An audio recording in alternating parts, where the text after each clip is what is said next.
Damos la bienvenida a esta sexta conferencia de cómo diablos te hice para hacer lo que hago, del arquitecto Rafael Pardo, y como introducción, una breve semblanza por el arquitecto Lucio.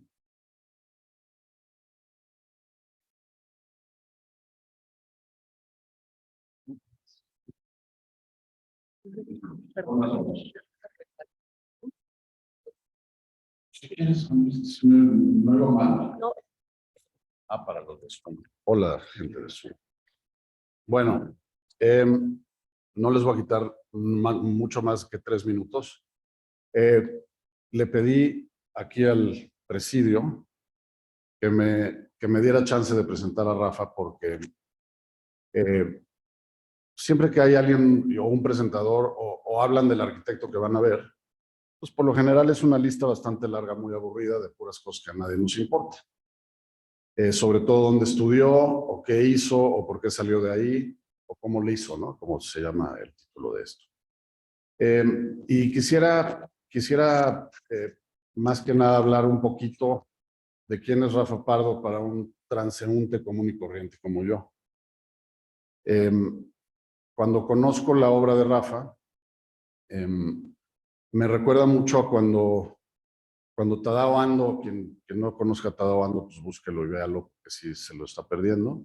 Pero Tadao Ando, me acuerdo que una de sus cosas curiosas que tiene es que fue boxeador, y después de ser boxeador decidió viajar por 9 años por Europa, y una vez que aprendió a observar, decidió fundar Tadao Ando Partnership, que pues, es su oficina de hoy. Ya es premio Pritzker, ya es un arquitecto consagradísimo, ¿no? Y al final ese es un poco el tema que estudié con la obra de Rafa, el de dónde viene, qué hizo y por qué lo hizo. Pues de pronto siempre nos saca de onda a todos, ¿no? Es que seguro ese estudió en Harvard y por eso es tan bueno. O ese seguro hizo esto y por eso es tan bueno, ¿no? Y al final me vuelvo a caer en la cuenta, no nada más con Tadao Ando, ahora con Rafa, que la arquitectura se aprende gracias a que observas. Y esa parte que observa él, curiosamente se vuelve bastante Jalapa. ¿Por qué Jalapa? Bueno, ahí vive. Pero Jalapa tiene así como un momento atmosférico curioso, en donde la arquitectura, la poca o mucha que yo conozca, tiene esa parte humana como bastante sensible, ¿no? Y más allá de entender por qué es la parte humana, y es más por relaciones al cuerpo, me refiero más a cuando conocí, por ejemplo, el Museo de Antropología de Jalapa, que pues, es este museo que hizo Edward Stone, que para quien no sepa quién es Edward Stone, fue la versión 1 del MoMA en Manhattan. Y este museo al final, lo único que hace cuando llego a él, que me parece uno de los más bonitos de México, curiosamente es un arquitecto que aprendió a observar México y entonces tiene toda esa secuencia de patios, de luz, de celosías, de jardines, de toda esta parte como muy, muy Jalapa. Ahora, volviendo al tema de este señor que ven aquí, veo que en su arquitectura una de las partes como más interesantes y más potentes de su arquitectura es que, y no por nada, más allá de todo lo que ha sucedido desde que te conozco, que aparte de ser un amigo entrañable y querido, pues siempre le he dicho, y no lo digo de broma, es mi arquitecto favorito mexicano, por si no lo conocen, hoy conozcanlo.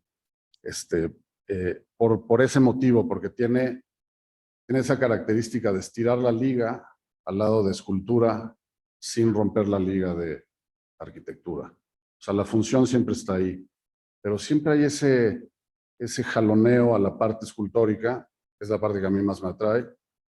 Quizás yo de pronto también, pero yo no tan bien, más bien yo peco de eso un poco más a veces. Y al final ese ritmo y ese balance de la arquitectura de Rafa hacen que conforme vayan pasando y toda esa trayectoria de obras, que aquí veremos varias, espero que todas las que yo conozco, tiene ese ingrediente mágico que tiene que ver más con lo que le pasa al cuerpo humano cuando visitas una obra de él. Desgraciadamente los arquis vendemos nuestro trabajo con fotos. Es una desgracia porque pues, nunca, jamás le hacen justicia a llegar al espacio como tal, cosa que me pasó llegando a sus casas. Cuando visité, me llevó a ver una por una. Sí fue una cosa muy distinta ver esa plástica en foto, que se vuelve mucho más escultórico y mucho más potente que lo que se vive, ahora sí que a viva voz y en vida real. En vida real, al final del día, se ven estas casas totalmente acogedoras, muy fáciles de entender para quien fuera. Y resulta ser que cuando veo esas fotos, tienen ese dejo más escultórico que lo hacen ser pues, ese arquitecto potente que soy. Para mí eso es lo importante de Rafa. Ya si él nos quiere platicar dónde estudió y qué ha ganado, entonces pues, está perfecto. Pero para mí lo importante es eso. Estoy seguro que les va a gustar muchísimo lo que vamos a ver ahorita. Yo nunca te he oído hablar en público, así que quiero ver qué onda. Para ver si nuestra amistad va a seguir igual o no. Pero bueno, gracias por invitarme, maestro, porque hoy soy su... Pues, ¿qué soy? Hoy soy tu cargamaletas, pues está perfecto.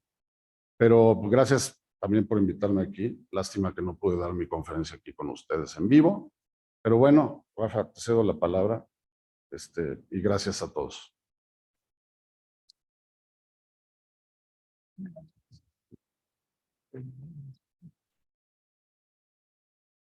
A ver, ¿cómo va?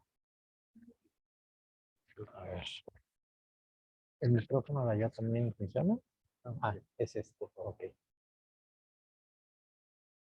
Híjole, pues qué honor de escuchar esta gran semblanza, mi querido Lucio, y el agradecido soy yo que nos acompañes hoy acá.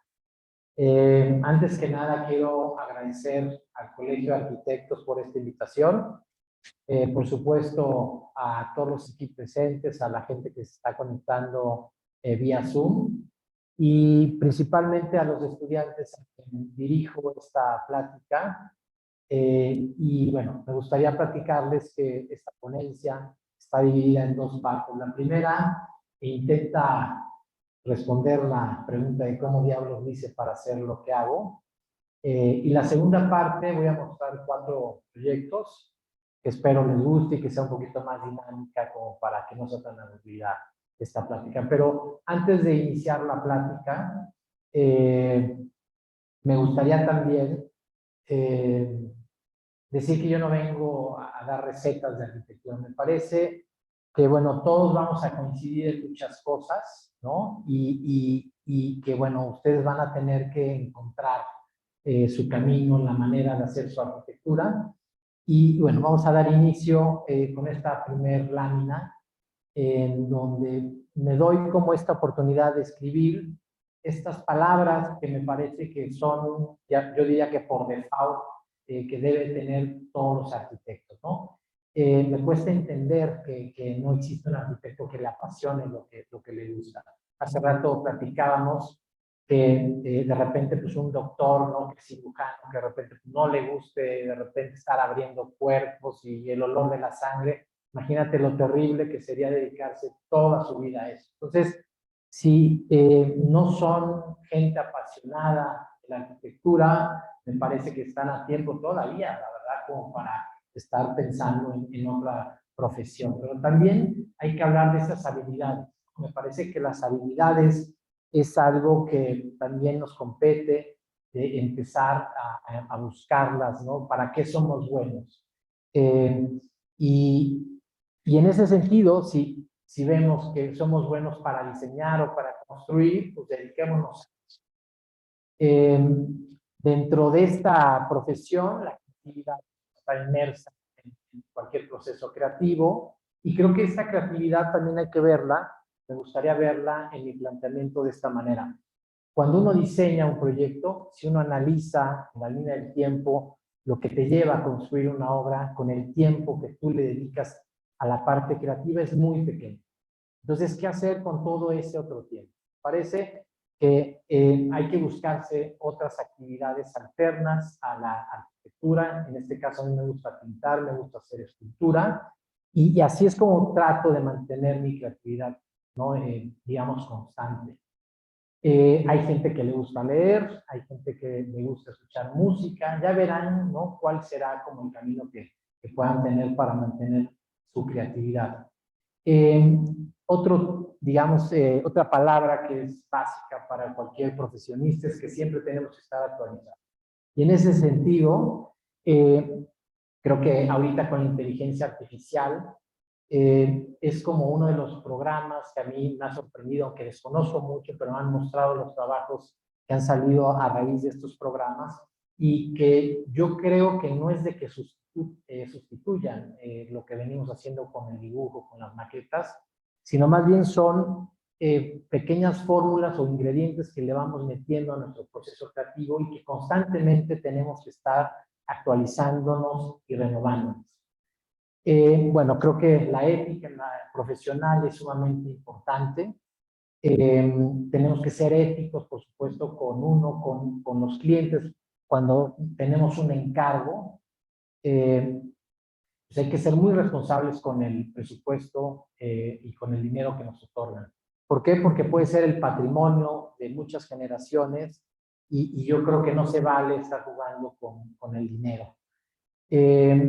Por otro lado, también me gusta hablar de los riesgos que hay que tomar, ¿no? Me parece que en mi caso, platicaba también en la comida, que en Jalapa, pues hace 25 años hablar del concreto armado era sumamente difícil.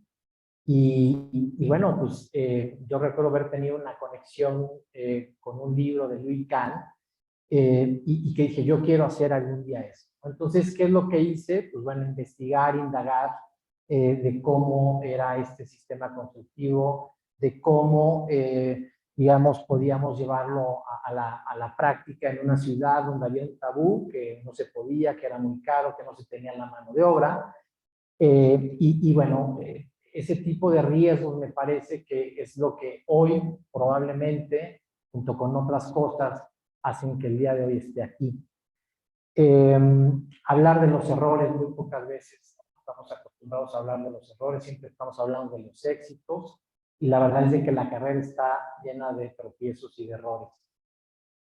Hablar de las colaboraciones, bueno, sabemos que es una carrera, ¿no?, y un oficio en donde no es de una sola persona. Todo el tiempo estamos colaborando con la gente en nuestro taller, estamos colaborando dependiendo la tipología del proyecto. A veces tenemos que colaborar con acustólogos, a veces tenemos que estar pendientes con ingenieros en iluminación, en sonido, en isóptica, en fin. Todo el tiempo tenemos que estar trabajando con muchos profesionistas. Es una carrera, me parece que sí, de mucha paciencia. ¿Y por qué pongo estas palabras de paciencia? Porque en mi caso, yo me tardé muchos años para poder hacer lo que hago. Los primeros proyectos, los primeros encargos que tuve fueron remodelaciones, cambios de piso, pintar, en fin. Creo que esa es como la manera natural en cómo un arquitecto va generándose, ¿no?, un trabajo por sí mismo y que la obra va hablando por sí sola. El aprendizaje, pues bueno, creo que eso es algo que no podemos dejar en ninguna de las profesiones. Constantemente tenemos que estar en contacto con los alumnos, que eso también nos obliga a estar en este aprendizaje. Tenemos que tener mucha intuición, ¿no? Y aquí la intuición me gustaría, se puede aplicar en muchos sentidos la intuición en la profesión, pero sobre todo a mí me gustaría hablar de la intuición cuando estás enfrente a un cliente, ¿no? El cliente, de repente, les va a tocar que hay grandes clientes a los cuales hay que agradecerles que nos den la oportunidad de hacer lo que uno propone, pero también hay clientes que se pueden llegar a ser realmente un dolor de cabeza. Entonces, me parece que el hecho de a veces tener como esta sensibilidad de decir, ¿saben qué? Con este arquitecto, con este cliente no quiero trabajar, más vale decirlo a tiempo y que no se vuelva un problema en un futuro. Por supuesto, algo de suerte necesitamos en toda la vida y por supuesto en la carrera. Y todas estas palabras me parece que, como ya decía, pueden aplicarse en cualquier otra profesión y yo diría que hay que darlas por default. Ahora, cuando me piden por ahí que, oye, pues, pero que sea algo también mucho más personal en esta segunda lámina, como que yo podría decir que estas palabras sí pueden describir un poquito más mi obra, no digo que sean únicas, pero sí puede hablar un poco más de mis intereses. Ya por ahí el maestro Lucio hablaba, ¿no?, de este interés de la plástica. Mi obra realmente sí la veo muy relacionada con esta plasticidad, con esta poética que siempre voy trabajando entre la función y la forma. Ya mostraré algunos de los proyectos del proceso para entender, ¿no?, esta parte de la plástica, pero que también estoy muy preocupado por el espacio, por crear espacios que también estas geometrías, estas texturas, el manejo de la luz, en fin, dobles alturas y estos recorridos que ya veremos en algunas de las obras, que son parte de un interés muy personal de estarlos y tenerlos sobre todo muy presentes en mis proyectos. Hablando de los concursos, pues la verdad es de que para mí ha sido una, digamos, una buena manera de poder conocer a mucha gente, pero también que puedan conocer mi obra. Recuerdo en el 2010, de una manera fortuita, que de repente me llegó por ahí un mail en donde se inscribe tu obra premio Obras. La verdad es de que raro que llevaba yo mi computadora ahí en la casa y la tenía y empecé a contestar esas 5 o 6 preguntas. Había que subir ahí un par de imágenes, un video que no subí. Y la verdad es de que pues, sin ninguna idea o posibilidad de poder ganar, pues resulta que a los meses me hablan y soy, tu obra es una de las ganadoras, ¿no? Dice, pero ya nos dimos cuenta que no tienes página, ya nos dimos cuenta que no tienes ninguna plataforma, no sabemos nada de ti y valdría la pena que abras una página, pero ya abrirla pronto. Y lo que sí me di cuenta es que para los que trabajamos en provincia, la única manera de que en aquellos tiempos puedan conocer nuestra obra es justamente concursándola. ¿Por qué? Porque si te va bien y gana, pues es publicada, se exhibe y eso pues te puede, digamos, al menos así lo veía yo, atraer un poco de clientes. La construcción, ¿por qué la pongo? Porque soy un arquitecto que no sé si soy más diseñador que constructor, pero lo que sí puedo decir es de que un constructor me parece que no tiene la obligación de diseñar, pero sí creo que tiene la obligación el que diseña en algún momento construir.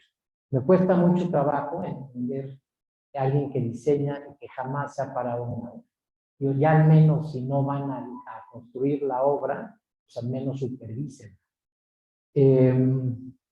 Pues bueno, pasemos a la parte un poquito más divertida. Este es el primer proyecto que vamos. No sé si pudieran bajar un poquito la luz o apagar para, si es posible.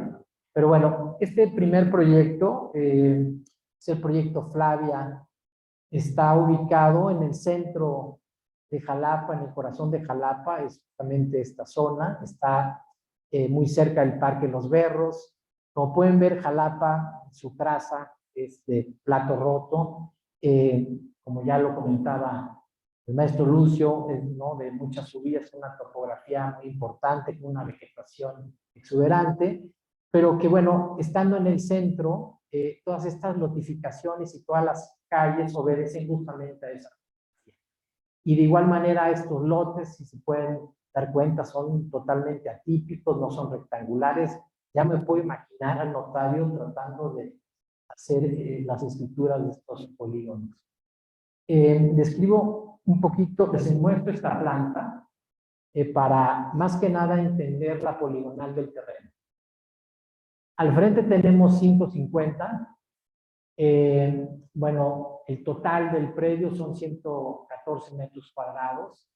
Además de tener esta condicionante que es pues, relativamente pequeña, tenemos que a la mitad, un poco antes de la mitad, hace un quiebre. Y que bueno, el proyecto de Flavia es un proyecto de usos mixtos, en donde en planta baja hacia la calle tenemos un local comercial, que es una galería de arte contemporáneo, del cual se accesa por este lado, y tenemos otro acceso, que es el que te conduce a los 4 departamentos. Aquí se puede, como entender de mejor manera, el espacio, ¿no? Este es la galería que está distribuida en 2 niveles, el café, especialidad, el segundo nivel, que tenemos la galería donde se exhibe toda la obra, el primer departamento en 2 niveles, el otro que está espejeado, y aquí la estrategia fue justamente como ya teníamos una altura considerable, subir la parte pública y bajar las recámaras. Algo parecido un poco en este otro departamento, que es el que da a la calle, y luego mostrar estos, realmente son apuntes, no son croquis ni dibujos ni para presumir, ni para un libro, pero que son apuntes que cuando llego al sitio, lo primero que quiero es entender qué es lo que me está diciendo, cómo puedo abordar en el centro de la ciudad, no está dentro del polígono principal, pero digamos una zona privilegiada, pues cómo abordar una arquitectura contemporánea en una calle que además carece de muchísima arquitectura. Entonces, pues me doy cuenta que el hilo conductor de esa calle es el alero, y de ahí recuerdo que hay un reglamento en la ciudad de Jalapa, que desafortunadamente ya dejó de existir, que todas las construcciones que estaban en el centro tenían que tener un alero de 1,20 m. Entonces, pues bueno, ese elemento que es el que, digamos, el gran pretexto para generar este proyecto, este es digamos, el proyecto de Flavia. Aquí se puede ver el alero, aquí se puede ver también el gran relajo, ¿no? de las diferentes arquitecturas, ¿no? Los diferentes balcones, aleros, que me parece que es la única manera en cómo yo podía integrar el proyecto. También mostrar, ¿no? Un poco las pendientes para llegar a este sitio, y también mostrar que, pues bueno, siendo un poco condescendiente, me parece que con el vecino, gracias, ¿se puede otra? Mejor. Bueno, me parece que también estas geometrías tienen un poco de relación, ¿no? Este cubo que está un poco flotado con luego este remetimiento un poco por acá, pero lo que ella decía, principalmente, pues creo que el alero es el hilo conductor de la calle. Esta fotografía, digamos como fachada principal, frontal, en donde además de lo que ya decía, ¿no? De tener un lote pues, muy angosto, decidimos remeter el edificio por muchas situaciones. La primera, para ventilar, iluminar de mejor manera, y también para generar que todo espacio que pudiera estar por ahí lo aprovecháramos para llevar plantas, ¿no? Ya que Jalapa se distingue tanto por su vegetación, pues qué mejor que en un terreno pequeño, en un edificio pequeño, que no rebasa los 470 metros cuadrados, pues lleváramos, ¿no? Parte ¿no? de estas plantas endémicas pues sí, en prácticamente todos sus rincones. La planta baja, ¿no? Es totalmente acristalada por obvias razones, y los niveles superiores siempre estamos como muy preocupados de dar la privacidad, porque ya justamente aquí ya estamos hablando que es donde se ubican los departamentos, y entonces por eso tenemos básicamente estas pequeñas entradas de luz que nos ayudan para ventilar de manera cruzada con otras ventanas que tenemos en la parte de atrás. Un poco también lo que sucede por remeternos de la colindancia, entender un poco cómo se ventila, lo que decía de estas plantas. Luego esta fotografía que enseña lo que es la galería, el segundo nivel, que es prácticamente donde exhibimos toda la obra, y es básicamente todos los muros. Está un poco como recortada la imagen, pero bueno, un poquito, de por sí es chico, pero creo que me recortaron la foto. Pero bueno, hay más muro hacia atrás, que es donde ahí también aprovechamos para exhibir obra de mediano y pequeño formato. Algo interesante me parece es que, bueno, cuando empiezas a trabajar en el espacio y que quieres de repente tener esta comunicación de planta baja con planta alta, y sobre todo este gran ventanal o esta gran vitrina para ver y ser visto, y que de repente puedas tener la conexión con la calle, con el vecino, pero que también cuando estás tomando un café puedas ver un poco lo que se está exhibiendo en planta alta y que te dé un poco la curiosidad de subir y conocer. Luego, este espacio se fue convirtiendo en otra cosa, porque, bueno, nos dimos cuenta que había la necesidad digamos, de músicos, de escritores, de ceramistas, de artistas plásticos, de rentar el espacio. Entonces, estos amigos se acercan a Flavia y nos dicen, ¿saben qué? Nos gusta mucho el espacio, queremos platicar ahí de un poco de la música, del jazz. Como saben, en Jalapa hay una cultura musical muy fuerte. Y entonces se empezó como esta galería que inicia como Galería de Arte Contemporáneo, empezó a ser como un pequeño epicentro cultural, en donde pues de repente ya hay conciertos, hay conversatorios, hay pláticas de historia, de arte, por supuesto también tenemos catas de café. Como saben, estamos rodeados de fincas y que bueno, que además es, yo diría, como el negocio principal que tiene la ciudad, y que bueno, también damos algunas pláticas, algunas jornadas de arquitectura. En fin, es un espacio que me parece que es muy interesante, porque además el público no es como el que hoy se encuentra aquí, que todos, ¿no?, somos arquitectos, o algunos ya titulados, otros por titularse. Aquí más bien va quien, ¿no?, de repente un ceramista, van arquitectos, va un vecino que vive por ahí enfrente. En fin, es muy variado el público, y eso me parece que es preguntas, y también el roce que pueda haber con la gente. Y a mí, la verdad, como arquitecto, la verdad que me complace mucho. Por supuesto, me interesa la plástica, me interesa mucho el manejo del espacio, pero la verdad es de que cuando tú ves que el espacio se utiliza de esta manera, pues creo que como arquitectos no hay mejor manera de sentirnos a gusto cuando el espacio realmente se ve rebasado y se utiliza de esta manera. En esta plática, por cierto, es la maestra Graciela Kartoffel, la curadora de la galería, en paz descanse. Y bueno, ahí nos estaba dando una plática de Matías Geritz, un gran amigo de la maestra. Su hijo vive en Veracruz, el nieto vive en Jalapa. Y entonces, bueno, fue digamos, una plática, digamos, como muy familiar y muy interesante, porque fue una plática inédita. Y bueno, así podría yo hablar de muchos otros eventos que ha tenido Flavia, y que bueno, me parece que se vuelve un espacio pues importante, sobre todo cuando nace desde la iniciativa privada. Bueno, ahora muestro ya el acceso a los departamentos, un poco de entender, ¿no?, que esta geometría de la escalera corresponde a la poligonal del terreno, un poco también cómo los departamentos se ventilan, se iluminan de manera natural. Bueno, un poco mostrar sus pasillos, cómo subes, bajas, ¿no? Luego también cómo todos estos pequeños espacios que estaban por ahí, que ya no se ocupaban, pues era justamente el gran pretexto para poner plantas en estos espacios residuales, y que me parece, la verdad, que sí, una fortuna que en un espacio muy pequeño, en el centro de la ciudad, de repente puedas tener esta vegetación que es lo que normalmente encuentras a las afueras de Jalapa.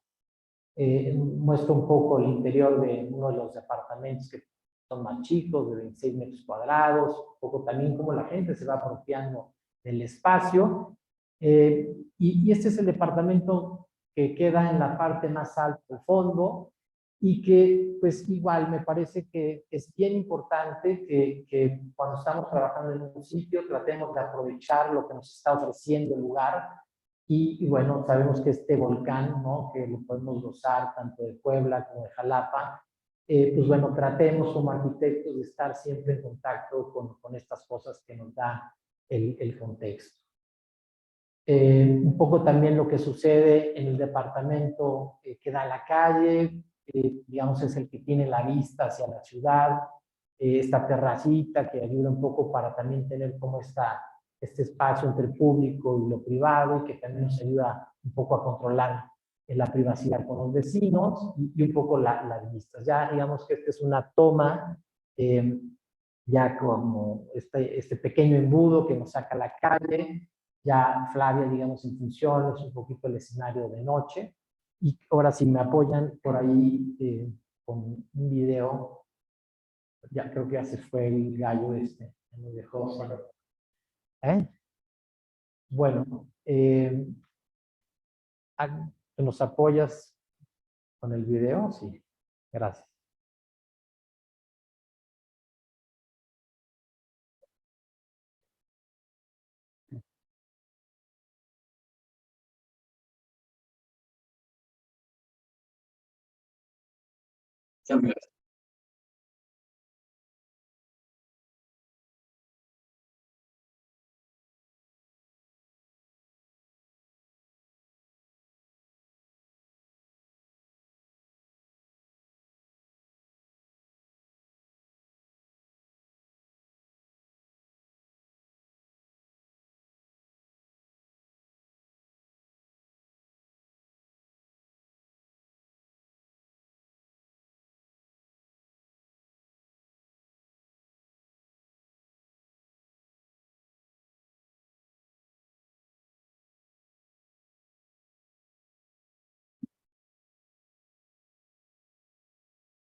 Siento que la música está bajita, pero ahí me parece como que podemos, ¿no? Como notar esto que en foto luego es difícil, ¿no? Mostrar, ¿no? De cómo el hecho de separarnos, el poder separar estos helechos que además son muy representativos del bosque mesófilo y aprovechar todas estas lucitas para poder, por un lado, ventilar, pero lo que ella decía, ¿no? Meterle muchas más plantas a una zona que desafortunadamente cada vez que llega una administración empiezan a quitar árboles y se vuelve realmente lamentable porque me parece que, bueno, le van cambiando la estructura y el destino a las ciudades.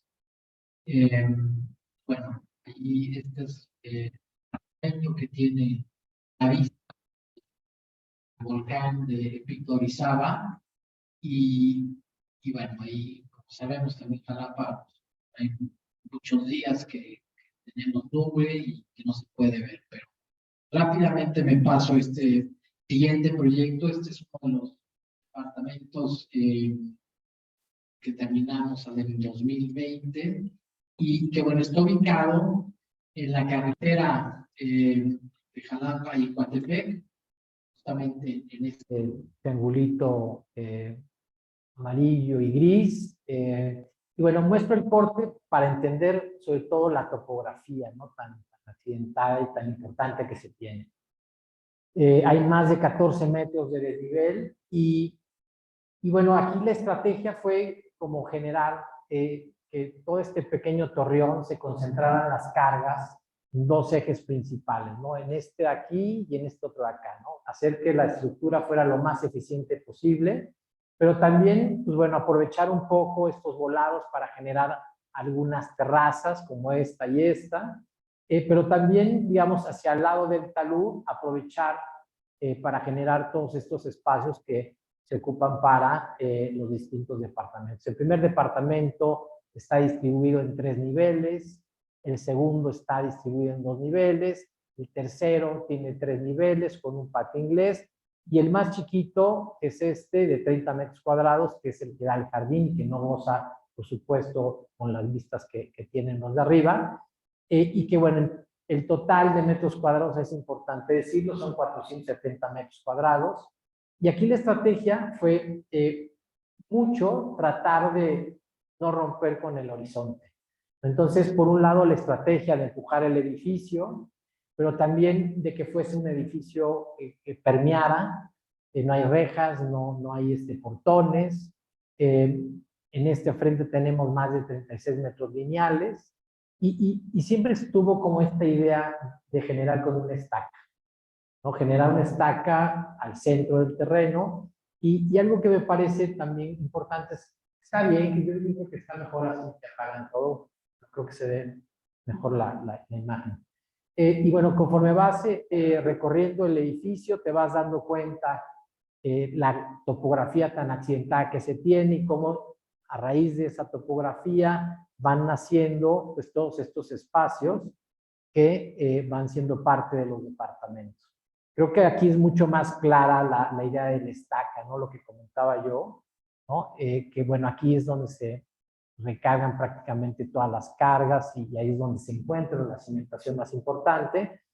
Y también, bueno, pues es obvio, ¿no? Que hacia la fachada posterior es hacia donde tenemos las vistas, ¿no? Con estos grandes ventanales de piso a techo. Y luego también cómo el hecho de trabajar con una huella mínima ayuda a que, bueno, esta fotografía estuvo tomada, recién se terminó el proyecto y que la vegetación, por supuesto, hoy es mucho más abundante, ¿no?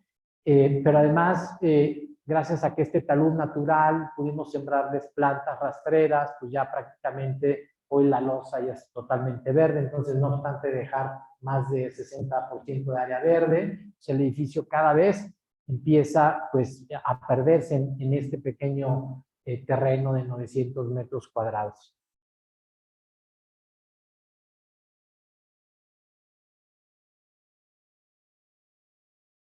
Esta toma me parece también importante, ¿no? Como mostrarla porque, bueno, toda esta piedra fue producto de la excavación. Y aquí la importancia de construir. Toda esta piedra seguramente si yo no hubiera construido, seguramente estaría en el terreno de al lado como relleno, en fin, quién sabe dónde estaría, pero lo que sí es que cuando me doy cuenta de estas grandes piedras que tiene el terreno, que pues bueno, si son del sitio, pues que se queden en el sitio y ya veremos cómo las aprovechamos. Pero también toda esta tierra es el producto de la excavación, gran parte por supuesto se tuvo que ir, pero gran parte se quedó.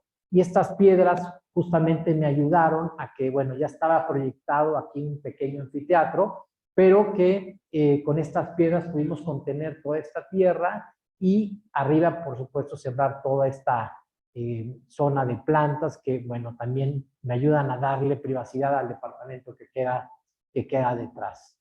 Pero además, bueno, la foto no es quizás tan nítida, pero sí ayuda que de repente estas piedras hay unas que quizás puedan ver, ¿no? La liga también que tiene con el tono del concreto y eso también pues me hace que el proyecto de una otra manera es también como mucho más aterrizado. Creo que aquí en esta imagen se pueden ver más estas piedras con el tono del concreto y que se me hace como muy afortunado que empieza a ver esas relaciones con el sitio.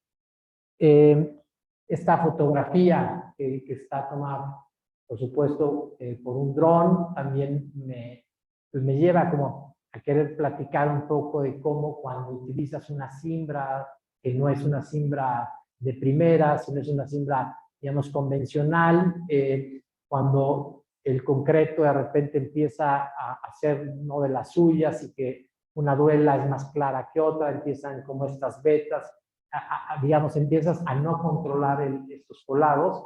Y me parece que esto también ayuda mucho al sitio porque me hace mucho como de repente esta alusión a los árboles, sobre todo a la corteza, ¿no? De los árboles y que me parece también como muy afortunado ver elegido un concreto pigmentado en esta zona.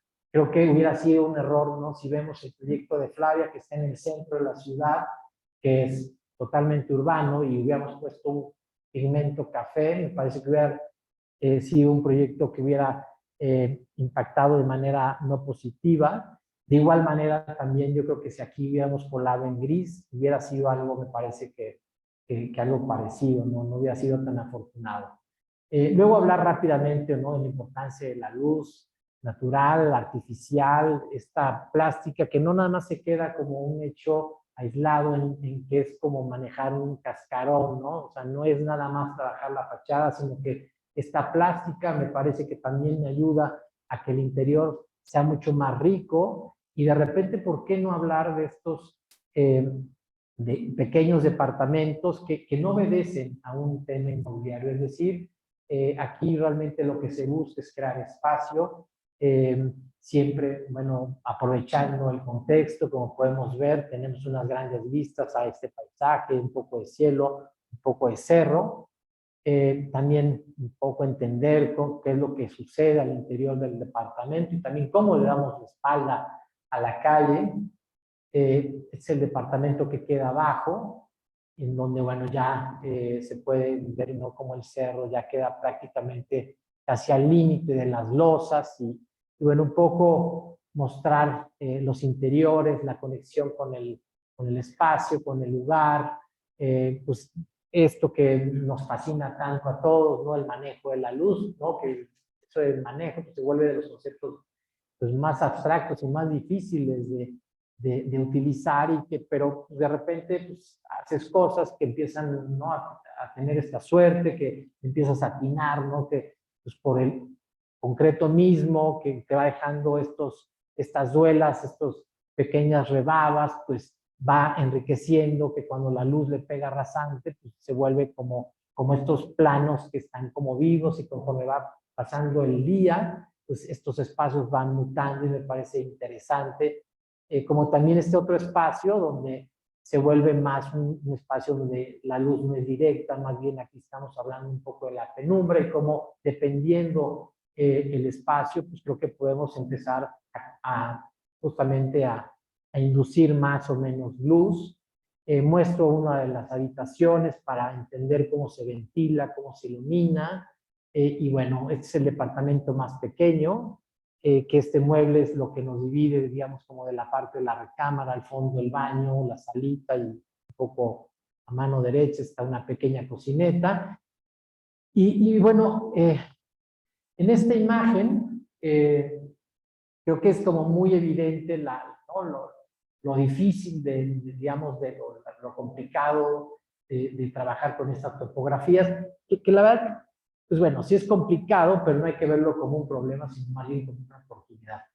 Esto me dio justo la posibilidad de que cada departamento pudiera tener un acceso independiente, es decir, aprovechando el desnivel en la parte más alta, que es el primer departamento, accesas desde la calle que tienes acá, ¿no? Entonces, el segundo departamento, pues es este acceso que tenemos, el tercero queda acá y el cuarto queda en la parte más baja. Aquí es creo que una foto, pues no reciente, pero sí mucho más reciente que las fotos que mostré con anterioridad y ya se puede ver cómo la vegetación empieza a ser de las suyas y parece pues, increíble que suceda eso. Igual, ¿no? Como que esta es una toma donde se puede apreciar, me parece como que ya un poco más en su totalidad el proyecto. Hoy, por ejemplo, imaginarnos esta fotografía ya no es posible. ¿Por qué? Porque los plátanos ya crecieron, ya invaden esta zona, ¿no?, de la construcción. Luego por acá tenemos esta bignonia que ya está en esta losa, pero que de esta losa ya brincó acá y ya prácticamente este muro ya lo tapó. Luego por acá igual la vegetación es, digamos, tan importante, como ya lo sabemos, ya lo decía el maestro Luis Barragán, pero además tenemos la ventaja para los que vivimos en Jalapa que al año llueve 1,70 m de altura y que se vuelve realmente muy privilegiado porque realmente no requieres de prácticamente mantenimiento. Pues bueno, si me ayudan con el video o si no, yo creo que ya nos podemos saltar porque me parece que...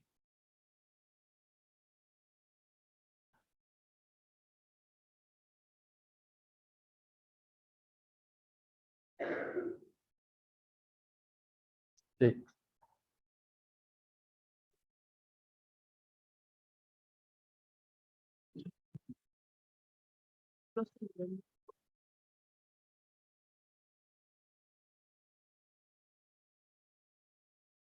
Y bueno,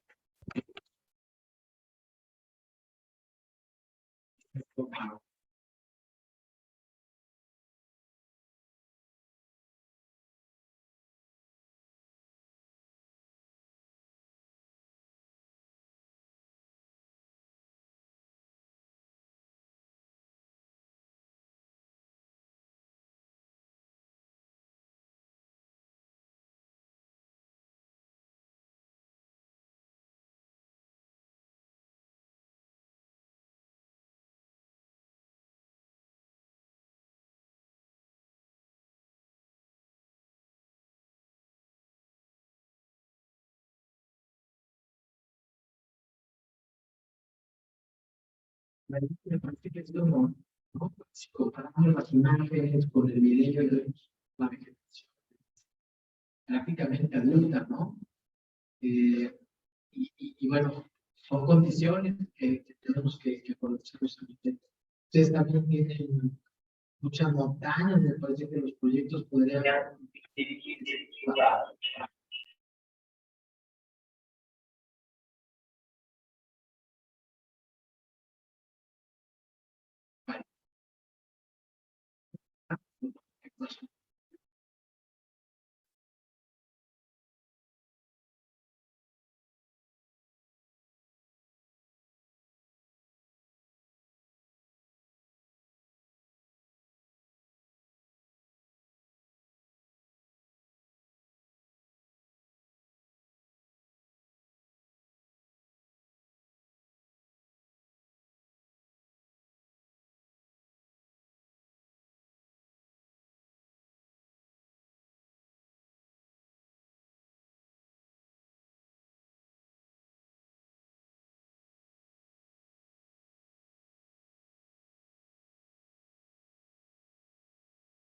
Bueno, este siguiente proyecto es una casa que ya lleva muchos años en obra, y aquí digamos que tratando Igual de contestar un poco esta pregunta de cómo diablos hice para hacer lo que hago. Pues aquí más bien me gustaría como hablar un poquito de mi proceso creativo, mi proceso de diseño.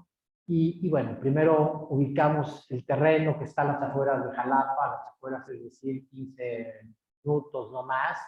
Está en una zona igual, muy privilegiada y que, pues bueno, creo que como la mayoría de los arquitectos arrancamos con un croquis para nosotros, tratando de entender cómo podría ser el espacio, ser la geometría, y de ahí viene, por supuesto, un proceso largo de planos, de curar, ¿no? En fin, de toda esta talacha que por supuesto hay que hacerla, pero me brinco un poco al tema de la obra de la construcción, donde aquí justamente llegamos ese día a trazar la casa, en donde, bueno, estaba yo entendiendo el trazo, los niveles, y ahí me parece que es también bien importante que depuremos el proyecto, ¿no? Tratar de repente hacer como estos ajustes necesarios en altura, en nivel, y bueno, aunque ya sabíamos que nos íbamos a encontrar otra vez con el volcán Pico Orizaba, pues bueno, cuando me empiezan a marcar los niveles del piso terminado y del lecho bajo de la losa de la sala comedor, que es esta caja que flota, pues me doy cuenta que el Pico Orizaba no estaba centrado y era algo que sí me molestaba. Entonces, lo que hice, bueno, ahí se puede ver la terminación de lo que iba a hacer si lo hubiéramos dejado ahí, ¿no? Entonces iba a quedar aquí el Pico Orizaba, este era el nivel de piso terminado, pero que pues lo que hicimos fue rápidamente hacer un cambio en el trazo y de una manera rápida para el residente de obra le dijimos, ¿sabes qué? Pues el trazo va a cambiar, el trazo ya no va a dictar que el emplazamiento de la casa va a respetar y va a ser paralelo a las colindancias, sino más bien ahora vamos a trazar de manera tangente con el Pico Orizaba la casa y pues bueno, ese es el eje ya digamos el que manda. Entonces, como, bueno, a la hora de empezar con este nuevo trazo, ya como que podemos imaginarnos un poco lo que es esta caja flotada y pues bueno, ya queda ahí centrado el volcán, ¿no? Luego estas fotografías que, ¿no? También veremos ya la casa cuando está construida y dentro del espacio, cómo aprovechamos el cofre de perote. Es otra gran montaña, otra de las vistas que nos da en muchos lugares de la ciudad. La maqueta me parece que, como bien sabemos, es fundamental para nuestro proceso porque podemos entender pues, la topografía, cómo está emplazado el proyecto, cómo está escalonado, si digamos, está bien emplazado, no hay que subir o bajar, o hay que meter más la construcción, pero también luego cómo trabaja nuestra volumetría con estos verdes. Y luego de esa maqueta de trabajo nos pasamos a otra maqueta, que esta maqueta me ayuda para entender la modulación, me ayuda para entender cómo se va a construir la casa, y por eso esta maqueta se hace con láser, en donde pueden ver los tableros, ¿no? Cómo la casa prácticamente está modulada a un 90%. Y creo que el hecho de utilizar un sistema constructivo durante muchos años me ha permitido pues de irlo perfeccionando. Y si te das cuenta que el hecho de tú ver la energía, el trabajo que tiene un trabajador, que le implica a la hora de armar un tablero, que lo va a subir y que luego va a tener que colar, vaciar el concreto, y luego descimbrar y bajarlo, y que luego tenga que desarmar ese tablero porque el arquitecto no pensó en la modulación, me parece terrible. Y son, me parece, esos grandes ejemplos que te va dando la obra y que no puedes darte el lujo de no modular cuando estás utilizando al menos este sistema constructivo. Por ahí escuché una frase que me gustó mucho del arquitecto Bernardo Gómez Pimienta, que decía que quien modula Dios lo ayuda, y creo que tiene toda la razón. Creo que también hay una frase que por ahí la decía el alcalde y se escucharon al maestro Mijares, en fin. Pero bueno, creo que no sé de quién sea la frase, pero tiene toda la verdad, ¿no? Luego de estas maquetas de arquitectura, ahí viene como una etapa muy personal, en donde dejo la arquitectura y ese mismo proyecto de esa casa, todo lo que es cancel, todo lo que es ventana, lo pongo como muro y empiezo a trabajar con esas maquetas como para entender la escala, la proporción, un poco otra vez, ¿no? El manejo de la plástica, y que muchas veces, hay que decirlo, que de estos trabajos puedo regresar a algo, a la arquitectura, pero muchas veces no. Pero es un proceso que me gusta hacer, y que en el momento también que empiezas a intervenir esa maqueta con un material, en este caso se le aplicó grafito, y que como de manera inmediata lo que era arquitectura se va volviendo, me parece que algo mucho más apegado a la escultura, y que en el momento que la paras, la giras, pues empieza, ¿no?, como a tener otra connotación. Y luego, ¿no?, la pones patas para arriba y pues resulta que ya salió ahí otro proyecto de arquitectura. Luego, estas imágenes que ya hablamos de la obra, digamos que sigue un poquito en ese estado, es una obra que va muy lenta, pues me gusta un poco también que es como el mismo principio de los departamentos o planta. Tú llegas, realmente ves un bloque muy pequeño, en escala mínima, donde aquí tienes el cajón, los dos cajones de estacionamiento, por aquí accesas, y que más bien, ¿no?, por las condiciones de la topografía, es cuando ya más bien descubres la fachada posterior, y es donde ves más bien la masa de la casa. Bueno, ahí les muestro rápidamente el acceso. Como ya les dije, es un proyecto que sigue en construcción. Y bueno, otra vez aquí, digo, me parece como pequeños ejemplos, ¿no?, de cómo de repente el espejo, que puede sonar un poco cursi, pues a la hora que el cliente me decía, oye, Rafa, quiero que me metas unos cajillos para si en algún momento quiero meter sistemas de calefacción o de clima, pues quiero que me dejes ahí las preparaciones. Entonces, en lugar de manejar ahí un cajillo en tabla roca o madera, decidí poner un espejo, que de repente es muy curioso porque tú entras y no entiendes ¿no? De primera instancia, pues este jardín a qué corresponde. Y obviamente, pues bueno, ya veremos en la imagen más adelante, que es justamente el reflejo de este jardín, o bueno, de lo que pretende ser un jardín, y que bueno, son, digamos, como pequeñas cosas que me parece que le van dando un poquito de valor a esta arquitectura, que además es una casa pequeña, como pueden ver, este es el vestíbulo de la casa y que, bueno, te distribuye medio nivel hacia arriba y de ahí bajas, ¿no? Conforme va bajando el terreno, ¿no? Y luego topas con pared y das la vuelta para conducirte a lo que es la sala y de repente entras a esta compresión para que luego llegues y descubras un poco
tus 3 primeras casas? ¿Cómo? Las 3 primeras casas no se pueden entender sin las primeras remodelaciones. Yo creo que es como la vida misma, ¿no? O sea, no puedes quitar ni lo bueno ni lo malo, porque no serías lo que eres hoy. Entonces, yo creo que, bueno, voy a subir porque estoy chaparro y luego no me subo, no me veo. Pero yo creo que es un poco eso, ¿no? O sea, para poder llegar a las primeras casas, ¿no? Que te dan la oportunidad para hacer un poco lo que tú quieres, pero que también es lo que quiere el cliente. Y ese siempre, ¿no? Como ahí es donde tiene que estar el equilibrio, ¿no? Entre lo que tú quieres como arquitecto y lo que debes.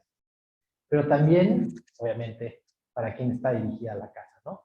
Pero sí, digamos que fue más bien un proceso de empezar con pequeñas intervenciones. Por eso yo decía mucho de que la carrera es mucho de paciencia, ¿no?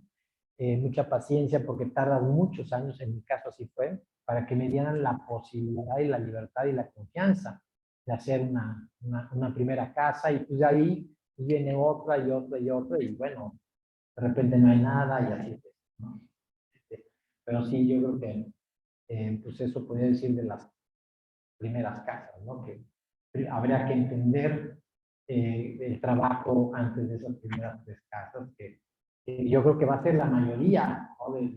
de los que estamos acá, como de cómo vamos a arrancar, ¿no? Como arquitectos, remodelando, haciendo pequeñas intervenciones, pero que eso te puede ir, sin duda, llevando a que, pues, ¿no? Te den la oportunidad de hacer un edificio.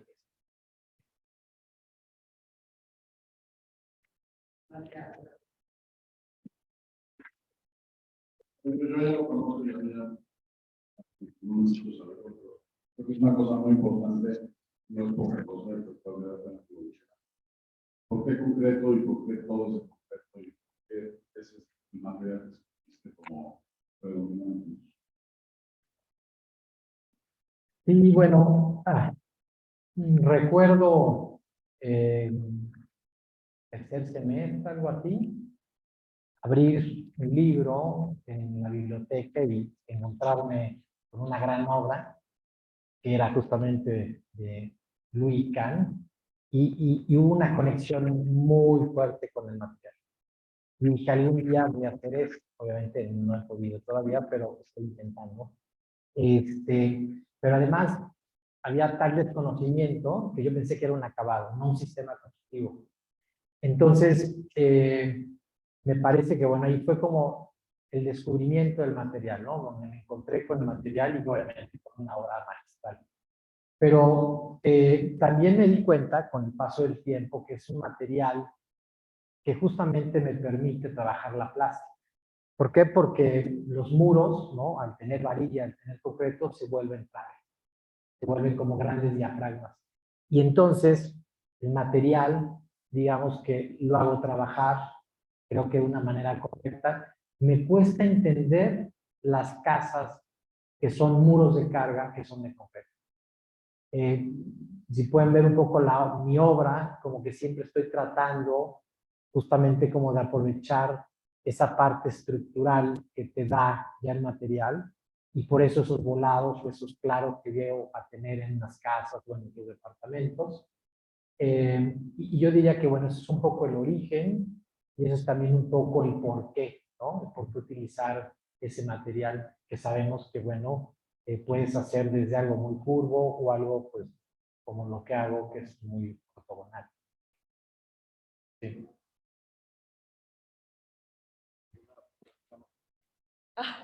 Es que no, me acuerdo que cuando te conocí te dije, oye, ¿cómo le haces para tener a puro cliente multimillonario que quiera todo de concreto? Porque las veces que yo hago concreto, como me cuesta mucho trabajo, sobre todo en la Ciudad de México, hacer concreto aparente. Se vuelve más complicado, más caro, más lo que tú quieras. ¿Qué pasa en Jalapa? Bueno, yo creo que ahí también es como algo importante comentar que la verdad es que tenemos una excelente mano de obra, que eso fue de los grandes tabús que al principio decía yo, ¿no? Que no se podía, que era muy caro. Y la verdad es de que el metro cuadrado, yo podría decir que hoy el concreto armado debe oscilar entre 13,000 a 15,000 pesos el metro cuadrado. Entonces, más bien yo al revés me asusto cuando voy a la Ciudad de México y veo de tabiquito un cuartito así, que es lo mismo que cuesta una casa. Pero eso no nada más es en la Ciudad de México. O sea, me ha pasado también en Cancún, que de repente pues ves una casa y dices, no puede ser que cueste esta casita lo mismo que este casón. Y luego también el terreno. El terreno no sigue siendo la zona, digamos, barata. Por ejemplo, en la zona de Zoncuantla, pues el precio por metro cuadrado, ni se los digo, porque nos van a invadir, pero es sumamente barato, y yo creo que eso también corresponde por qué podemos, ¿no?, hacer estas casas, ¿no? Que la verdad es de que yo siempre he dicho que hay un máximo, digamos, un grande máximo, ¿no? Pero también hay clientes que no entienden eso, ¿no? Esto de hacer dobles salas, la verdad, jamás las he hecho, pero les dices, oye, es que a ver, tu sala vas a meter a 12 personas, 14 personas, ¿para qué más grande? Es que la quiero más grande. Ya cuando ya les haces el metro más, o el metro y medio más, digo, pues ahora llénala. Ahora ¿qué le metemos? Pues hay que meterle un mueble. Entonces, me parece que también esa es una de las responsabilidades fuertes del arquitecto, que también empezar a acotar a los clientes. Y por otro lado, también me parece que es mucho más fácil tratar con un cliente que tiene un presupuesto medio o bajo, al que tiene uno alto. Todo el mundo que diría, ay, no, pues es que, pues sí, yo con ese dinero podría yo hacer muchas cosas. Pues fíjense que no. ¿Por qué? Porque el que tiene lana, y tú le dices, oye, lo que me estás pidiendo ya ahorita que estamos en la obra, ya un 60 o 70%, va a costar tanta lana mover nada más este caprichito porque quieres tener esto más grande. No importa, yo lo pago. En cambio, cuando tienes un presupuesto acotado, pues le dices esas razones y el cliente dice, no, pues así la dejamos, ¿no? Entonces, bueno, por un lado, estamos en una zona, yo diría que se puede hacer muy buena arquitectura con cualquier material, con cualquier sistema constructivo, y tenemos una gran mano de obra que desafortunadamente, hay que decirlo, que hay poco trabajo ahora en Jalapa, y mucho se ha venido al sureste, ¿no? Y a la Ciudad de México, en fin. Pero yo creo que serían, mi querido Lucio, las respuestas. Sí. De este lado.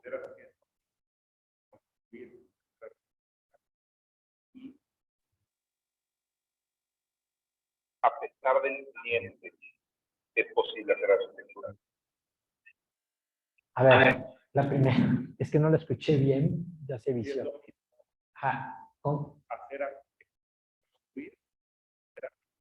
Yo diría que es justamente lo mismo. O sea, es más, comentaba hace rato, ¿no? Que a mí me cuesta mucho entender los que diseñan y no construyen. O sea, para mí tiene que ir sumamente ligado. Es como decir, oye, pues salgo de la facultad y no trabajo en un despacho, me parece que no es el camino correcto. Yo tuve la oportunidad, por ejemplo, de en sexto semestre, ir alternando mis estudios, y eso de ir a trabajar es un decir, más bien iba yo a aprender, y más bien iba yo a regalar, bueno, regalar tampoco, porque tampoco se ha hecho mucho, pero más bien yo a aprender, y era ir 1 o 2 horas a este taller. Pero la verdad es que sí hace mucho la diferencia, y sí recomiendo, ya que estamos hablando con los jóvenes, recomiendo mucho que si pueden darse la oportunidad de 1 hora, no les va a quitar nada, y créanme que sí van a salir mucho mejores preparados. ¿Por qué? Porque la universidad te da unas bases, ¿no?, que son muy importantes. Pero yo creo que hay otra universidad que puede ser donde trabajas, en estos talleres donde tienes la oportunidad de tener el contacto con el oficio, pero también aprendes a cómo se administra una obra. Y luego la tercera universidad para mí sigue siendo la construcción. ¿Por qué? Porque yo me he topado con maestros de obra que de veras no sé quiénes son más importantes, si los de la universidad o mis maestros de la obra. ¿Por qué? Porque me enseñan ahí sí cómo se amarra la varilla, ¿no? Cómo hay que calzarla. Pero también me ayudan a depurar el sistema constructivo. Me acuerdo que en una de las casas, de las primeras casas que yo muy obsesionado porque quedaran bien, porque eran las primeras y tenían que quedar bien, pues si no era como pegarme por ahí un tiro. Pues de repente el maestro me dice, arquitecto, ¿qué le parece si le ponemos unos angulitos a las esquinas y de repente le ponemos una fija? Dije, oye, pues oye, excelente. Cuando me quise dar cuenta, pues lo que estaba resolviendo el maestro era un sistema mecánico. Oye, que venga de un maestro de obras, por supuesto, súper experimentado, me parece genial. Y de esas tengo muchísimas, que gracias a ellos he podido depurar el sistema constructivo. Pero que sí, para mí yo no lo puedo ver separado. O sea, sí es un dolor de cabeza llevar la obra, hay que decirlo. La obra es muy bonita, el problema a veces son los clientes, pero la obra es padre. O sea, el ir viendo cómo no va creciendo el animalito, me parece sumamente interesante. Y que también te vas dando cuenta cuando construyes que a veces los planos les falta información o que no tomas en cuenta tal o cual cosa. Entonces, vamos, yo sí le veo no como una necesidad en algún momento, pero sobre todo yo es algo que sí gozo, aunque sufro, ¿no? Es como un amor apache. Sí. Por acá bien. Bueno, gracias antes que nada por compartir con nosotros vuestro trabajo. Y mi pregunta era un poquito con el precio, porque para mí sí se me hace, ¿me escucho? ¿Sí? Sí se me hace interesante porque me gusta mucho la obra y creo que es complicado en lo del precio, ¿no? Nos decía usted que 13,000 pesos más o menos el metro cuadrado, Entre 13 a 15,000. ¿ok? Sí. Se me hace muy interesante para lo que se hace, Sí. muy interesante. Sí. Pues le agradezco, muchas gracias. Sí.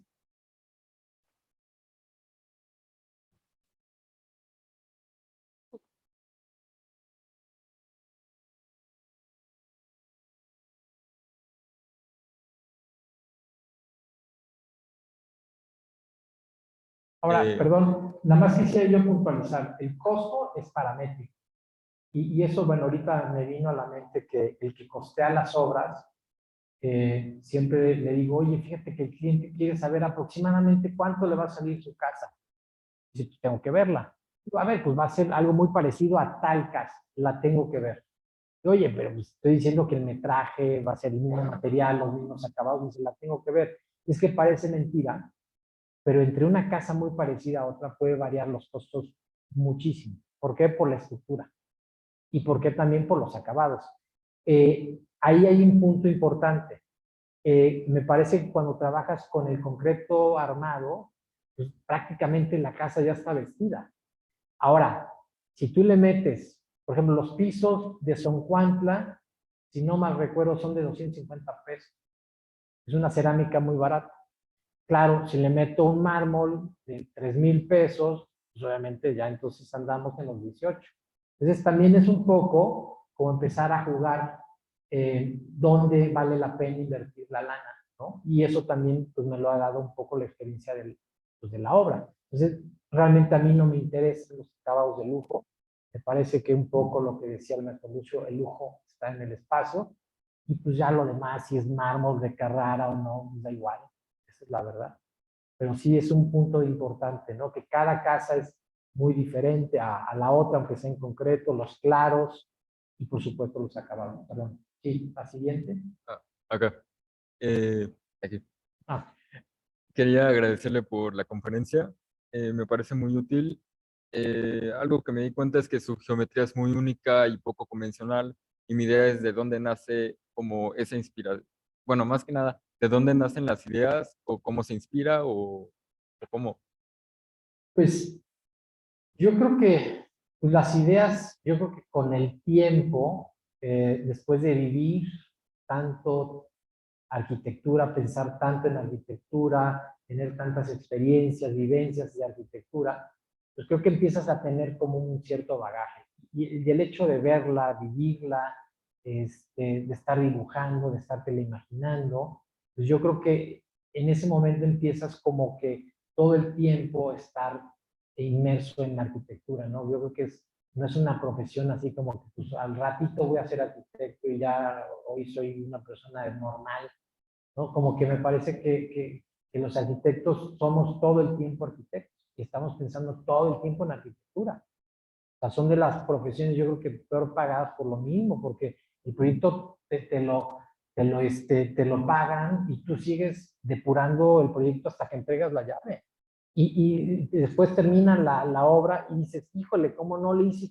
Oye, ya no te pagaron, ya ni le pienses, ya no, o sea, entonces, pero se vuelve un tema de que pues te apasiona tanto, te emociona tanto y que dices, bueno, pues le vas dedicando tantas horas que pues llega un punto en donde pues esta parte de que dices, oye, pues de dónde vienen las ideas, pues yo diría de muchas horas de estar viendo arquitectura, de estarla viviendo y yo creo que esa es la mejor receta que podría yo dar para pues, no sé, para que puedan salir las ideas un poco mejor.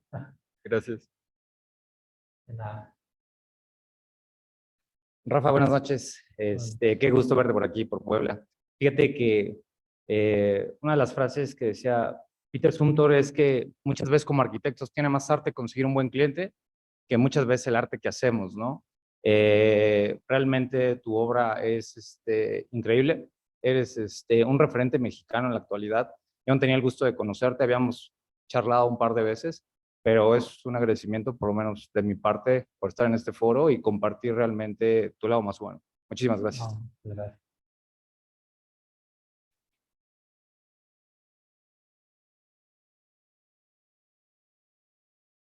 Buenas noches, arquitecto. Gracias por la conferencia. Me pareció muy interesante cómo nos explicó cómo empezó a modular para sacar un proyecto.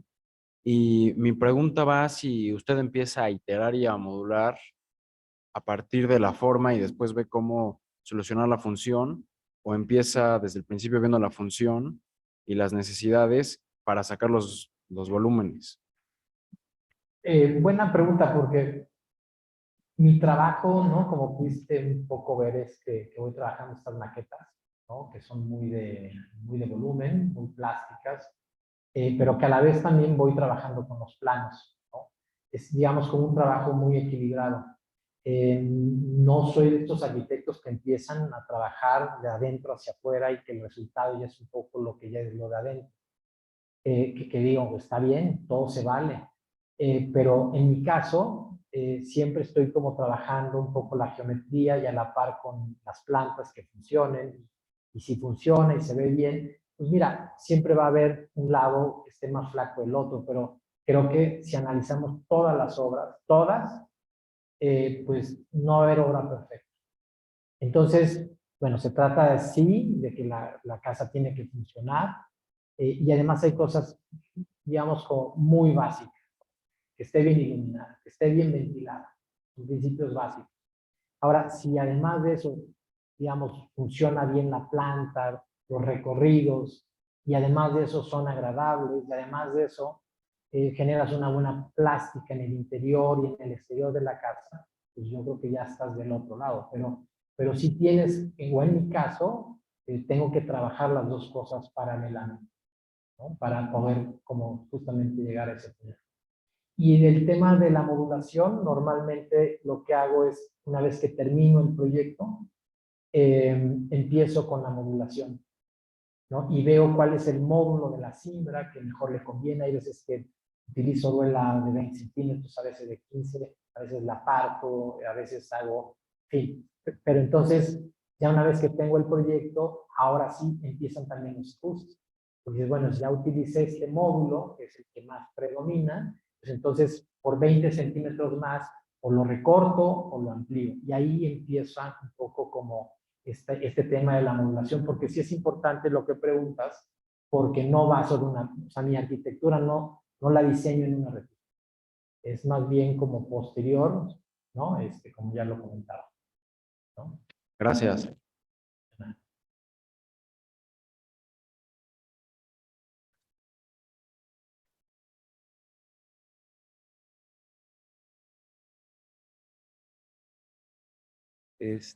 Para empezar, muy buenas noches. Muchas gracias por darnos esta conferencia.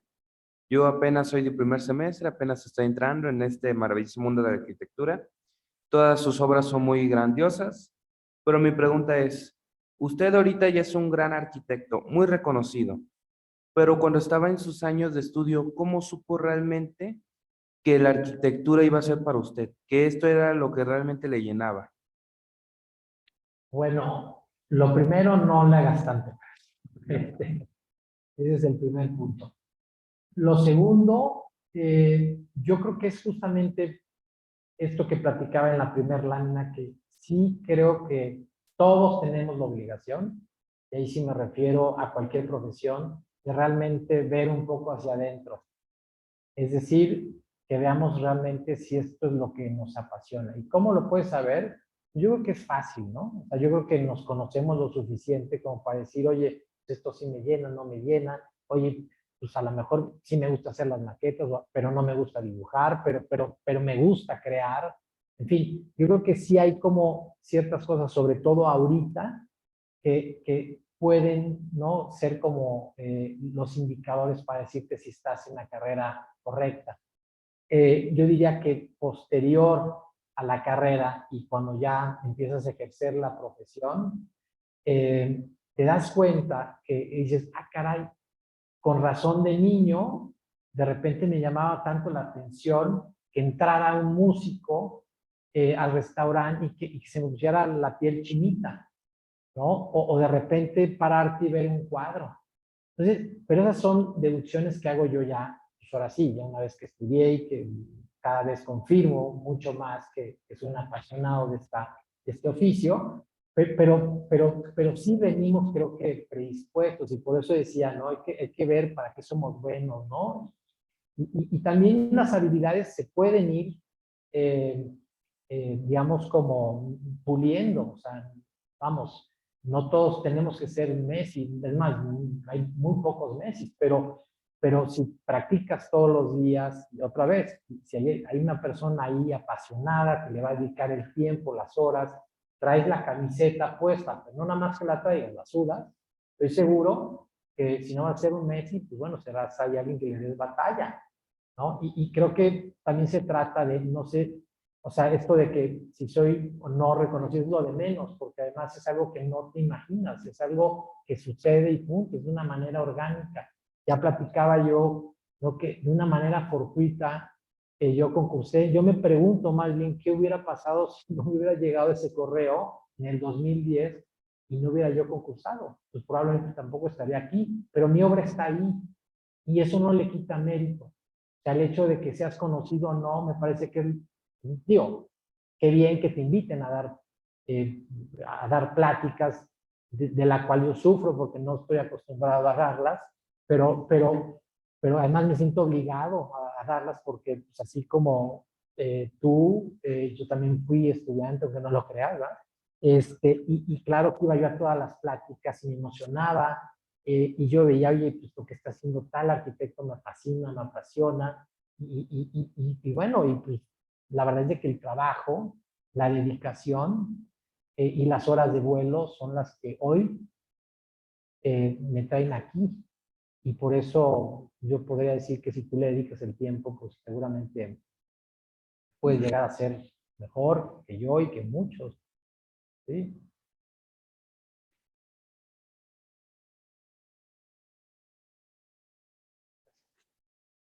Rafael, buenas noches. Muchas gracias por esta charla. Quería preguntarte,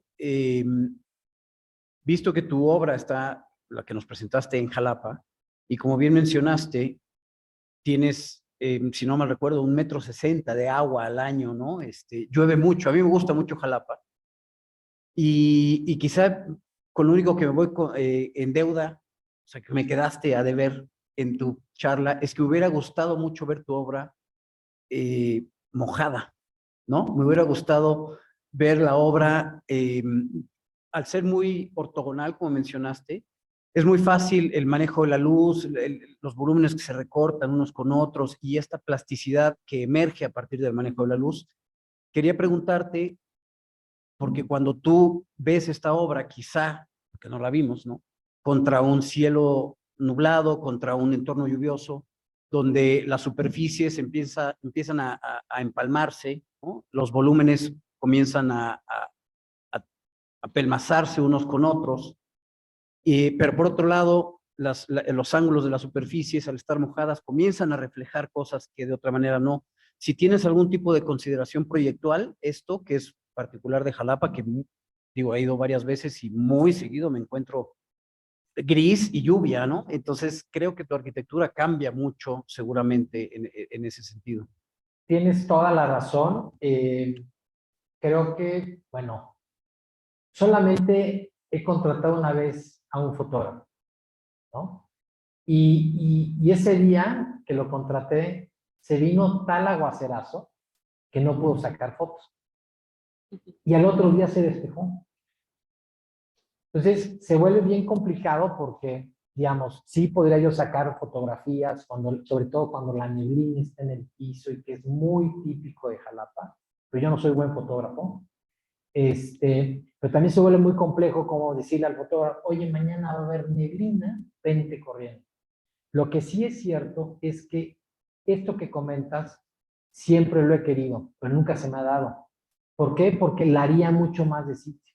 O sea, si ya estoy, digamos, abordando de una manera, con una arquitectura que siempre está en contacto y dialogando con el contexto, y siempre estoy tratando de meterla en este bosque mesófilo, por muy pequeño que sea el terreno, pues qué más me gustaría que de repente hubiera estas grandes tomas con la neblina, con la lluvia, y que se vea no mojado pues todo el piso, el pavimento. Y yo diría que hay un muy buen video que hizo Abraham Cota, el arquitecto Abraham Cota, justamente de los departamentos Zoncuantla, y a él sí le tocó la neblina, a él sí le tocó la lluvia, y me parece que refleja justamente lo que tú dices, ¿no? Esta Jalapa lluviosa, que cambia también, ¿no? Tenemos las 4 estaciones en un día. Pero sí, yo creo que sería muy pertinente tener esas fotografías por ahí en algún momento, pero bueno, pero sí, no, sí, por supuesto es que se vuelven grandes escenarios. Por ejemplo, los departamentos Zoncuantla están en este gran valle. Tienen un ventanal prácticamente todas las zonas públicas. Entonces, me ha tocado que de repente está despejado y de repente entra la neblina, entonces realmente el escenario cambia. De repente viene la lluvia, de repente vienen los truenos. Por supuesto, se vuelven parte, ¿no?, importante de la obra. Ahora, hace unos días platicando con unos colegas, decíamos que, bueno, llueve tanto en Jalapa y se vuelve un problema para los arquitectos, porque así como en Ciudad de México pueden tener el problema de sismos, quizás en Mérida el tema del calor, nosotros tenemos tanta agua que la verdad es de que le tenemos temor a las lluvias. ¿Por qué? Porque de repente llueve y ya sabes que van a empezar los telefonazos, ¿no? Bien seguiditos, ¿no? Oye, arquitecto, ya le salió aquí una manchita y cómo lo hacemos, y una humedad por aquí, por allá. Entonces, de una manera, digamos, muy poética, comentaba hace relativamente poco, y bueno, ¿y por qué no más bien metemos ahora el agua? Que el agua se meta en las casas. Claro, se oye muy fácil, se oye muy bonito, pero ahora falta resolver la parte técnica, ¿no? Pero sí, digamos, también te puedes meter en camisa 11 varas, y ahí es donde los riesgos hay que de repente correrlos, pero que también al rato no se vuelva un problema con el cliente, porque también he visto algunos otros sistemas constructivos de otros colegas que por utilizar tierras y demás, pues con esta cantidad de agua, pues híjole, hay más vida vegetal adentro de la casa que afuera de la casa. Entonces se vuelve terrible también luchar con la humedad y con la cantidad de agua, pero sí, me llevo, pero tener pronto esas fotografías ahí estarán, estoy en deuda.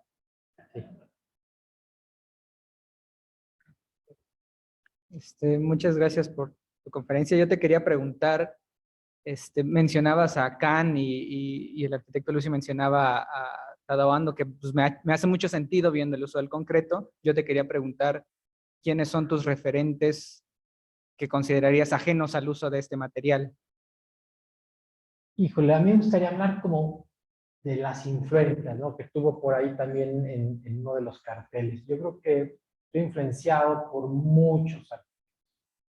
Y lo padre de esto es que, no sé en qué semestre vayas, pero hoy te puedes encontrar con este arquitecto que puede ser, ¿no?, un Louis Kahn, pero que al rato, ¿no?, te metes en tu Instagram y de repente aparece algo de un holandés y dices, no, pues ya Louis Kahn lo hacemos un tantito al lado, no porque no lo puedes hacer totalmente al lado, pero que es tanta la cantidad de buena arquitectura la que hay y la que podemos ver diariamente. Es un bombardeo que también hay que tenerle cuidado, pero si sabes discernir entre la buena arquitectura y la mala, pues yo podría decir que yo estoy influenciado de todo. O sea, no puedo estar influenciado nada más de un arquitecto. ¿Por qué? Porque he tenido la oportunidad de ir a museos, de viajar, de conocer amigos, porque también te vas influenciando de los amigos, de lo que platica uno, de cómo hace las cosas el otro. Entonces, yo creo que somos pues sí, un popurrí de todos, ¿no? Y claro, pues llega un punto en donde también tratas de meter lo que tú traes dentro, ¿no?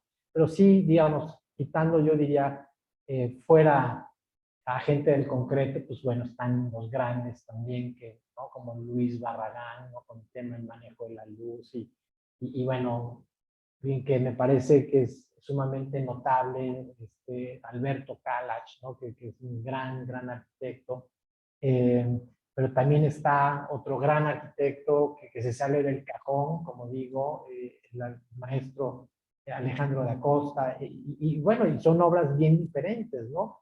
Y admiras todas, ¿no? Y te gustan todas, pero también hay que ver para qué eres bueno, ¿no? O sea, por ejemplo, yo el uso del color soy pésimo, ¿no? Y parece fácil, pero se requiere un talento muy especial.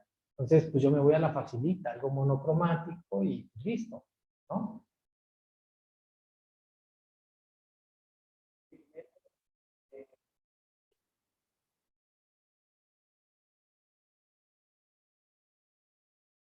Sí, el tema del pigmento, el primer colado que hice con pigmento fueron los departamentos en Cuantla. Y al principio, fíjate que lo que buscaba era hacer una casa, perdón, unos departamentos que fueran en tierra, ¿no? Con esto de querer no generar esta huella de carbono y ya no estar consumando tanto más en estas cosas que sí nos deben de preocupar a todos. Me acerco justamente a un experto en tierras, sobrino, por cierto, del maestro Humberto Ricalde, y oye, pues fíjate que quiero hacer esto en tierras, y dice, oye, Rafa, fíjate que se oye muy interesante, pero la verdad es de que en primer lugar tenemos que hacer, ¿no?, como una muestra de qué tipo de tierra es, y luego también debes de entender que este sistema constructivo, si empezamos a mejorar las tierras y demás, va a ser más caro que el concreto. Entonces, pues la verdad es que tampoco puedes ir en contra, ¿no?, de lo que puede funcionar en un lugar. Así como en un lugar las tierras son el material por excelencia, pues en otros podrá ser la madera, ¿no? En mi caso, por el tema de las humedades, por el tema de esta plástica, me parece que me ha sido como un material que me ha ayudado mucho. Y que bueno, el pigmento ahora lo empiezo a involucrar en las obras y que me parece también como una posibilidad más de poder contextualizar de una manera más precisa o correcta en un contexto boscoso, o si es algo urbano, pues sí me sigo manteniendo quizás con los tonos grises. Yo creo que por ahí va un poco el uso del color en ese sentido. Y luego también los agregados, ¿no? Que los agregados también te van potencializando o no una tonalidad, ya sean grises hacia claros o hacia oscuros, o en este caso hacia tierras, ¿no? Que realmente de porcentaje fue muy poco, si no más recuerdo, fue el 2% de pigmento y lo demás lo dieron los agregados. Hola, buenas noches y primero que nada, muchísimas gracias por la conferencia. Aquí es un poquito más de duda o que salía por el tema del costo. Nos comentabas que el metro cuadrado salía entre 13,000, 15,000 pesos más o menos, hablando de Jalapa. Pero ¿qué pasa cuando lo que comentaba la persona de enfrente, lluvia, humedad, ¿qué tanto a largo plazo aumenta ese costo? ¿Qué tanto mantenimiento se le tiene que dar al concreto? A ver, aquí el concreto, o sea, el concreto aparente es caro, la duela se marca todo, pero al llover se comienza a marcar la humedad. Aquí es un poquito más de duda. ¿Qué tanto aumenta el mantenimiento? ¿Qué tanto cuesta el mantenimiento de un tipo de estas casas? Bueno, si es un concreto, digamos, especial, ¿no? Que venga sobre todo no especial, sino viene con la fluidez necesaria, pues realmente no tendrías por qué tener problemas de humedad, ¿no? ¿Por qué? Porque, pues, digo, aunque el concreto no es un repelente por sí solo, pero si está bien timbrado, bien colado, pues no hay oquedades. Ese es como el primer principio, ¿no? De ahí, pues como cualquier otra casa, ¿no? En este caso hay que sellar, ¿no? Con un silicón, un sellador silicón, y de esa manera, pues permea el agua, ¿no? Y de esa manera, pues yo diría que más bien lo que pretende el concreto es justamente no darle el mantenimiento. A una casa que pintas, pues justamente, ¿no? El envejecimiento, pues me parece que probablemente no sea como el más digno. En cambio, una piedra que de repente se empieza a amoecer, como el concreto se empieza a amoecer en esta zona de tanta lluvia, pues se vuelve para mí mucho más poético. Claro que hay que ver, mientras no te meten problemas con humedades, pues todo está bien. Pero pues, si tienes humedades en esa zona, es muy fácil porque sella. En esa zona no tienes que sellar toda la casa porque es un sellador que no se, vamos, no brilla, no cambia la textura y pues listo. Entonces, al contrario, yo creo que te evita más bien de temas de mantenimiento. De nada. Pues bueno, muchísimas gracias a todos por su asistencia a esta sexta conferencia y doy las gracias a Rafa Pardo a nombre del Colegio de Arquitectos. Y pues bueno, buenas noches a todos. Gracias.